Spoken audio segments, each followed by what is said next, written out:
오늘은 신앙의 기초 8번째 시간입니다. 이제 다음 주 한 번 남았어요. 신앙의 기초. 자, 나는 오늘 것까지 다 기억한다.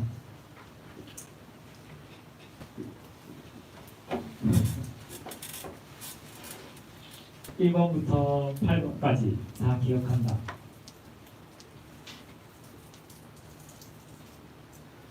아무도 없어요? 그럼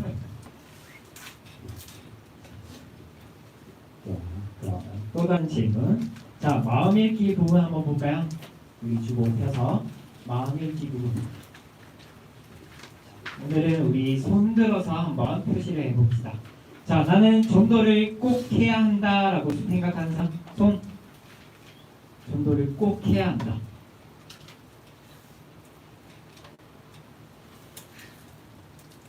자, 그러면 두 번째, 해도 되고 안 해도 된다. 손.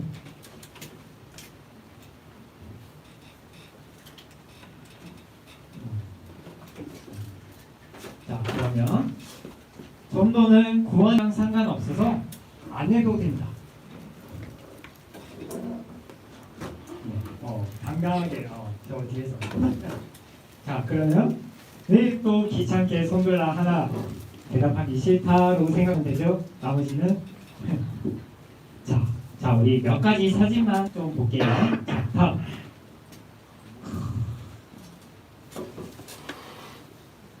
누가 봐도 사람을 잘 키워줄 수 있는 것 같은 사람. 자, 저 정도 돼야 누군가를 지켜줄 수 있겠죠? 자, 경찰이 하는 일이 뭐예요? 경찰이 하는 일이 뭐예요? 그렇죠. 국민의 생명과 재산을 보호하는 역할을 합니다. 뭐 이외에도 더 많은 일들이 있겠죠. 자, 다음 소방관. 소방관 분들은 하시는 일이 뭐예요?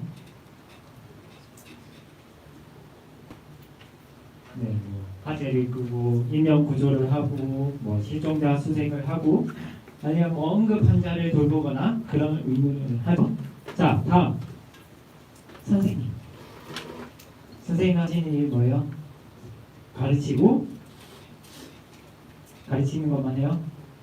훈육하고, 그렇죠.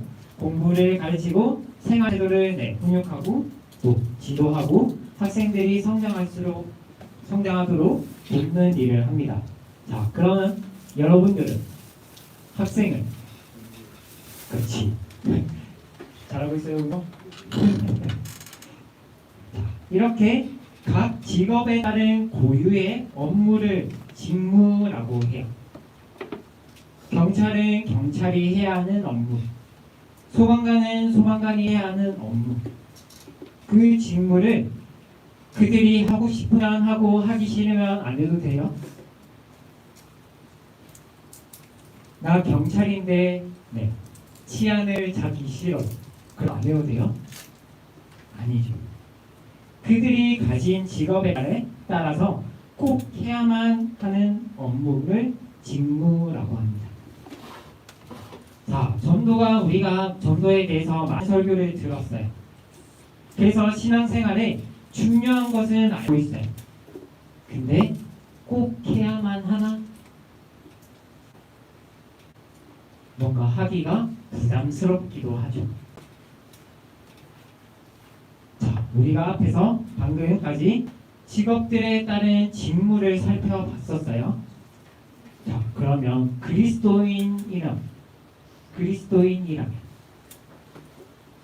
그리스도인들이 해야 하는 업무, 직무와도 같이 우리의 삶에서 나타나야 하는 모습이 오늘 주제인 전도라는 것. 자, 성경책 보면 그리스도인으로 해야만 하는 업무 중에 하나가 전도인 거고, 또 오늘 성경책 본문에서 소제목에서 뭐라고 해요? 성경책 보면 소제목에 뭐라고요?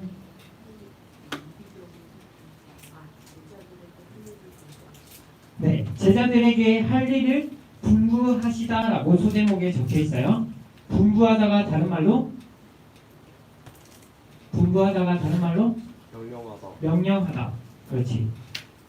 예수님께서 제자들이 꼭 해야만 하는 일을 명령하셨다라고 이야기를 해요. 자, 다른 말로 하면 뭐? 예수님의 제자라면 그들의 삶에서 나타나야 하는 모습이 바로 전도라는 거예요. 자, 그럼 다시 한번 질문을 해보겠습니다. 전도 꼭 해야만 하나요? 얼추 이제 답이 나오죠. 우리의 삶에서 반드시 나타나야 할 모습이 복음을 전하는 자의 모습이어야 한다라는 것. 그것이 여기에 예수님의 말씀이자 명령이기 때문에. 자, 오늘은 전도에 대해서 본문을 통해 두 가지 모습을 한번 살펴볼 건데요. 먼저 우리 18절 한번 봅시다.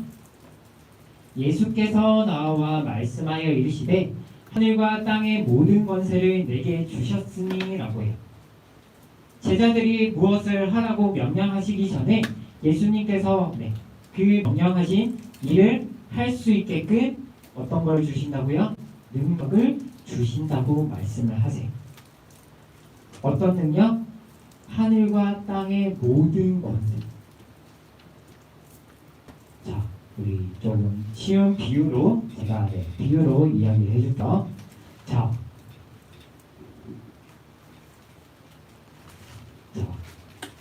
민첩한 사람이 받을 수 있습니다. 저에게는 젤리가 있어요. 네. 나 이거 너무 먹고 싶다 하면 하나 둘 셋 하면 야호 하면서 손을 드는 거예요. 자, 하나 둘 셋. 야호. 자, 중이반 갖고 오셨네. 나눠주세요.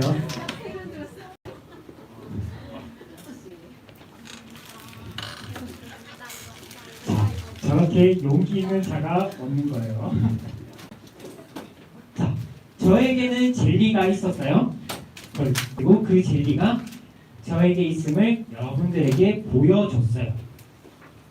그리고 제 말에 따르면 그 젤리를 주겠다고 약속했어요. 자, 근데 제가 젤리를 안 가지고 왔는데, 자, 젤리를 주겠다고 이렇게 하면 여러분들이 믿겠어요? 저에 대한 신뢰가 너무 의심이 되겠죠. 내가 이렇게 해서 과연 저 젤리를 그냥 말로만 하는 저 강도사님의 말을 내가 믿을 수 있을까 싶겠죠. 자, 예수님은 제자들과 함께 하면서 하나님의 능력을 계속 보여줬어요. 그래서 제자 너희에게도 이 능력을 주겠다고 약속하시는 말씀입니다. 줄 수 있는 하나님이기에 내가 이것을 너에게 주겠다라고 약속한 거죠. 자, 우리가 하나님의 일을 할 때 이제 여러분들의 입장에서는 임원과 섬김이가 되겠죠. 내가 감당할 수 있을까라는 걱정을 많이 합니다. 근데 여러분뿐만 아니라 그 집사님들, 검사님들도 그래요.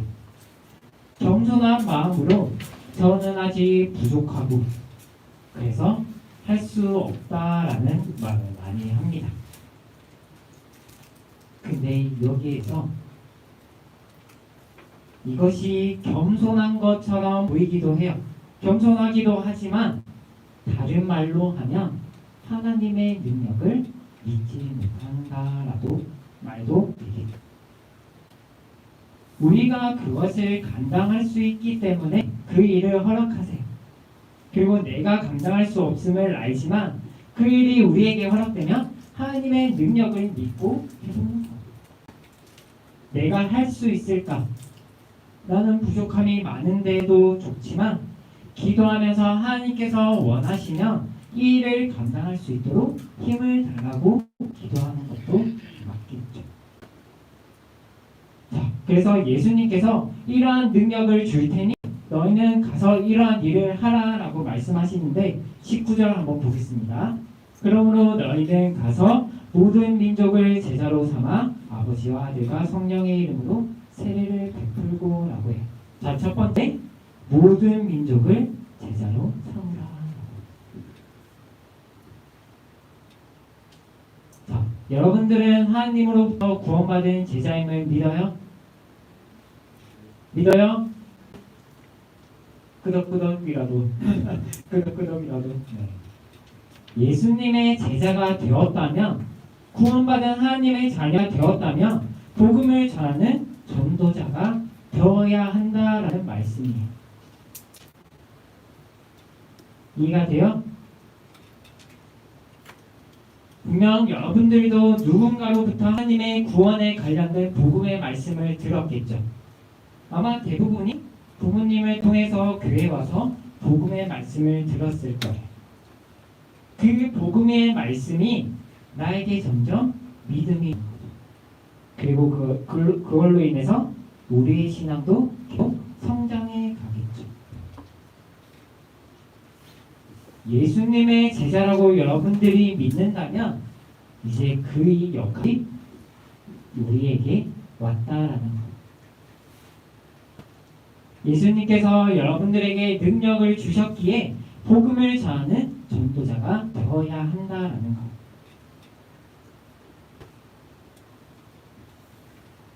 구원받은 자들이 구원받지 않은 자들에게 복음을 통해서 계속 전하게 돼요. 그 명령이 오늘날 누구에게? 우리에게 왔다. 그래서 복음을 전해서 어떻게 하게끔? 세례를 받도록 하라라는 거예요. 그 사람의 입술을 통해서 공적으로 저는 예수 그리스도를 믿는 구원받은 사람입니다 라고 고백하게끔 만들라라는 거예요. 자, 여기까지 이해가 되면 끄덕끄덕. 자, 20절 우리 봅시다. 20절. 내가 너희에게 분부한 모든 것을 가르쳐 지키게 하라. 볼지어다 내가 세상 끝날까지 너희와 항상 함께 있으리라 라고 합니다. 자, 두 번째 명령, 분부한 모든 것을 가르쳐 지키게 하라 라고 합니다. 무슨 말일까요? 예수님의 제자가 되었다면 그에 따른 삶의 방식으로 살아가야 한다는 말이에요. 자, 마태복음 18장에 보면 제자들이 예수님에게 질문을 합니다. 만약에 내 친구가 나에게 죄를 범했다면 몇 번이나 용서를 해줘야 될까요? 거기서 예수님이 7번씩 70번까지 용서를 해주라고 합니다. 이 말이 뭐냐? 계속 용서해주라라는 말이에요. 내 친구가 나에게 잘못을 했다면 그냥 용서를 해줘라라는 거예요. 이 예수님의 가르침, 나도 지키되 다른 사람들에게 그것을 가르쳐 지키게 해야 한다라는 거예요. 그 사람이 정말 잘못해서 벌도 했지만 그 사람을 용서해 줄 수 있어야 한다라는 거예요. 또 하나, 마태복음 20장 26절에서 27절까지 너희 중에는 그렇지 않아야 하나니 너희 중에 누구든지 크고자 하는 자는 너희를 섬기는 자가 되고 너희 중에 누구든지 뜸이 되고자 하는 자는 너희의 종이 되어야 하리라. 예수님 앞에서 겸손함으로 세상 가운데 낮은 자의 모습으로 살아가라고 명령을 하셨어요. 자, 엄청 쉽게 비유로 얘기를 해줄게요. 자, 저랑 임원들이 같이 편의점을 가요. 자, 그러다가 길에 쓰레기가 있어요. 그럼 그 쓰레기를 줍고자 하는 경쟁이 일어나야 한다는 거. 이해가 돼요? 네가 주어가 아니라 서로 주겠다고 해야 한다는 거.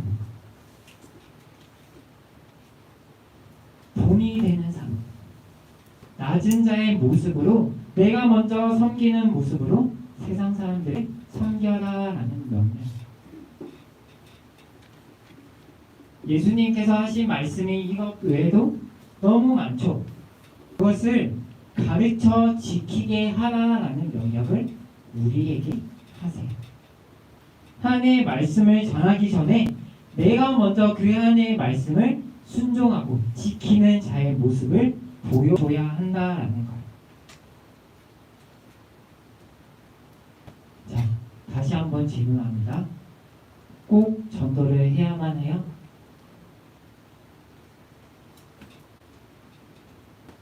좀 마음의 변화가 있어요? 더 부담이 되나? 그래도 답은 정해져 있어요. 전도를 해야 합니다. 전도가 뭐냐면 우리의 삶에 나타나야 하는 예수님의 명령이자 예수님을 믿는 사람들에게 나타나야 하는 삶의 모습이라는 것. 전도하기 전에 세상 사람들이 이해할 수 없는 그 선함이 우리에게 나타나야 한다는 것.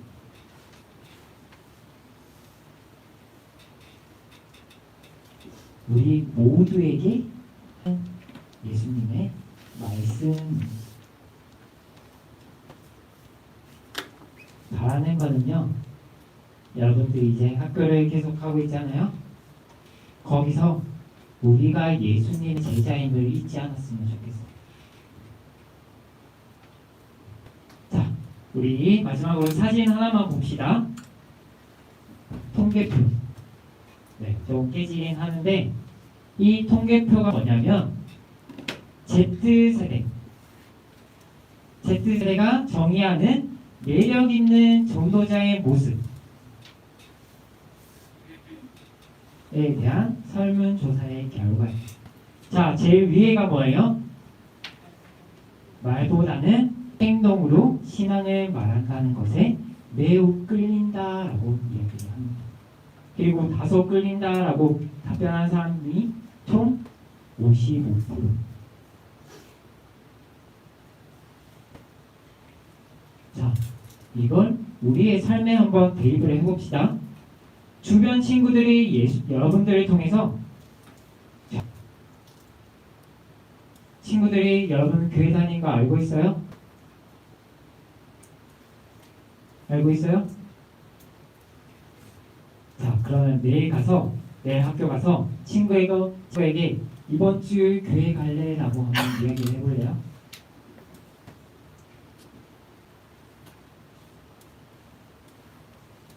친구가 나를 봤을 때 너 교회 다녀?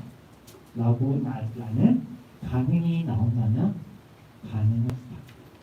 반성을 해봐야겠죠. 우리의 행동으로 좀 더 잘하는 것을 보여줘야 한다. 청소년부의 행사에 초대받는 것. 지금의 청소년들은 그것이 끌리지 않는다고 이야기해요. 제가 생각했던 거는 저 마지막에 기독교 컨텐츠를 받는 것이었는데 제일 적어요.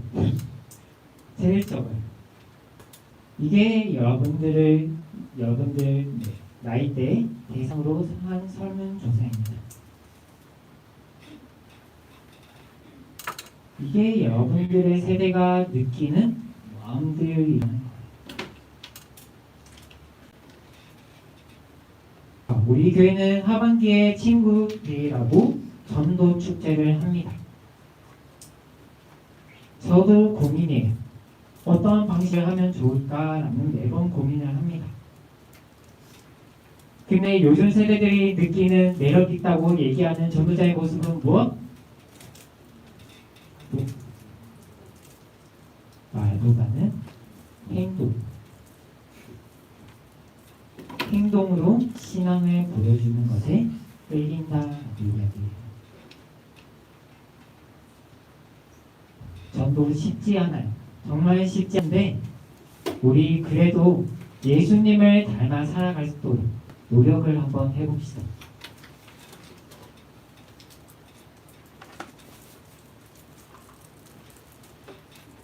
여러분들의 친구들이, 선생님들의 주변이, 저의 주변, 우리를 통해서 하나님이, 예수님이 구원하게끔 만들어 보자고요.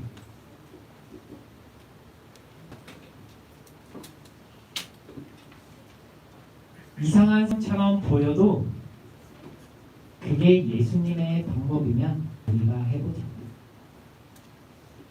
그래서 예수님의 명령에 순종하는 우리가 되었으면 좋겠습니다. 그래서 말보는 섬김을 통해서 우리 한번 전도를 해보자고요. 그러면 우리의 삶이 달라져야겠죠. 그렇죠? 한번 변해봅시다 우리. 그렇죠?